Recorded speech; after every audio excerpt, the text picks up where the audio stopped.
Hey, it's Vox again. So, VRChat seems to be making a mini resurgence recently with some communities, which is pretty neat. I'm not sure what's causing it, but hey, I'm embracing it. So, I thought I'd just make a quick video showing off some new features which you might not know about if you are one of these returning players. Let's start with Avatar Hider. Back in the day, this could only be done with mods, but now it's built into the client. You can make your PC stop rendering avatars if they are a certain distance away from you, saving a ton of performance.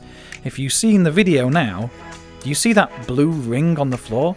Anyone outside that ring will not be rendered, but people inside will be rendered. You can also set it to show a certain number of people as well. You can find it under Performance Settings. The next feature is something I mentioned in my previous etiquette video, but this has seen a lot more development since then. Avatars can now interact with each other. In the past, the only way to do this was with mods, but now anyone can do it. For example, if I touch my friend here on his hair moves. If I grab his ear, that moves around as well. You can do this to give people head pats, but it can do more than that. It can actually trigger some things if your avatar is set up for it. For example, this robot here has a cool interactable button. What does this do? This can be set up in Unity. Don't ask me how to do it, however, I have no idea. So VRChat added something called Earmuff mode as well. Yet again, there is a pattern here. This used to be only available with mods. If you enable this mode, you can set it so it's either a flat circle around you or a cone, as you can see in this demonstration. What this does is muffle people who are outside these visual circles, turning their voice volume down. You can adjust how aggressive it is with the settings here. This is another feature that's really useful in very populated worlds. For example, as I face away from this crowd of people, hey, trust me, they get quieter. Fucking If you look at people's nameplates, you can actually see if people have this feature turned on, so if you are talking to them but they can't hear you, this may be why. Just position yourself in front of them and then they should be able to hear you just fine. World favourites have been hugely expanded recently. You can now save up to 400 worlds, which is pretty damn neat. You used to be able to only save 25. You can also save lots of avatars too, but sadly that is locked behind VRChat Plus, which is a subscription thing. Speaking of, groups. At the moment, it's mostly used for memes and name banners. If you look above me, you can see Nicolas Cage's eyes because I am representing the One True God group. The One True God being Nicolas Cage, of course. You can find groups by searching in the menu like this.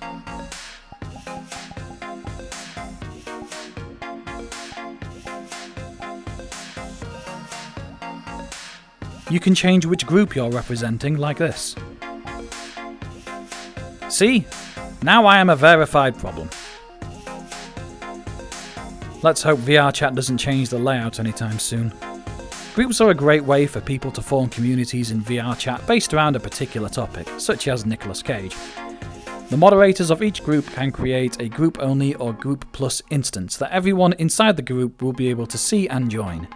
It's a neat feature and more will be added in the future to it. However, there is a pretty big downside to groups, and that is that you can only create one if you have a VRChat Plus subscription. A feature called Secure Instances has also been added. Back in the day, you used to be able to jump into any world via a link from the VRChat website. All you had to do was be in the world, log into the VRChat website, go to your profile and share the world link from your location. This also allowed you to join worlds that were set to friends only, but you were not friends with the person who created it. But now, you can lock this down. I understand why this was changed, but it's optional. This only applies to Friends and Friends Plus worlds. When you create an instance that is either Friends or Friends Plus, you can no longer get a world link and just share it with anyone. Anyone in that instance that tries to share this with a person who is not your friend, or with a Friends Plus instance, they need a person in there who is a friend of the Worldmaster, will instead be put in their own empty instance. You can share and unlock links only if you are the one who made the instance. Before this feature, people were able to do things like stream snipe, where they'd show up in popular streamers' world because a friend in there had shared the world link with someone unbeknownst to the person who was streaming. but now that's a thing of the past. You can also drop locked portals, which means that if anyone in the world is not your friend, they will not see the portal and they won't be able to just follow you and your buddies through it. They've also added some new avatar metrics into the game.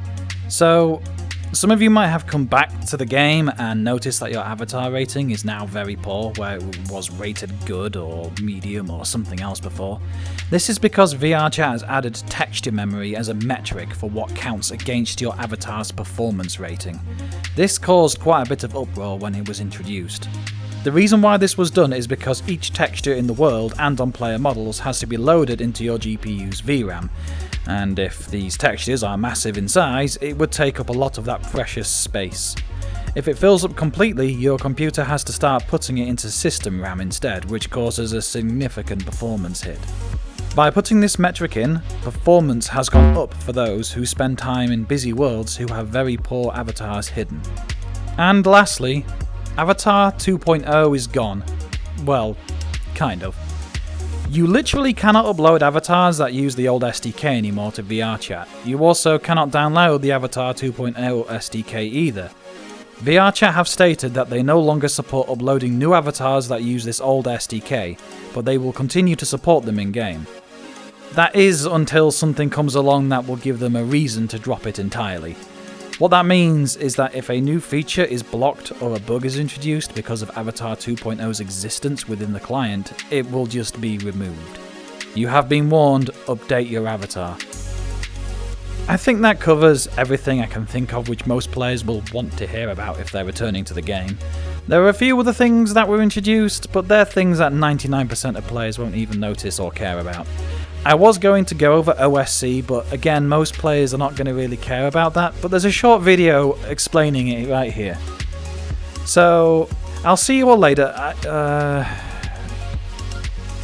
Actually, there is one more thing. There is one more thing I should go over, and it's something that I don't particularly want to discuss, but if we're talking about new things in the game, then I should mention this because it is a giant elephant in the room.